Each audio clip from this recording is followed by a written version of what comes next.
দেখো আমার ছাদে গাছ, দেখো, দেখেছো? এত এত গাছ, দেখেছো? এবার তোমরা বলো যে দিদি এত গাছে কি করে যত্ন করো?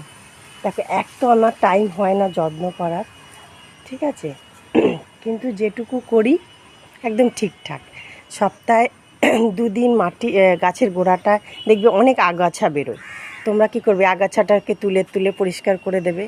আর তোমার ঘরেতে যত তোমার কিচেনের মানে রান্নাঘরে যত কুটনোর খোলা, তারপর ডিমের খোলা সব এক জায়গায় জড়ো করে একটা বালতির মধ্যে ভিজিয়ে দিলে, কিন্তু বেশি দিন না, সারাদিন জলটা রোদ্দুরে রইলো কি, ওই জলটা দেখবে একটা কালার আসবে কি সুন্দর, ওই গাছের গোড়ায় ওই জলটা দেবে। আর চাল ধোয়া জলটা তো একদম দেবেই দেবে, ওটাতে তোমার গাছের ফুল আসতে সাহায্য করে।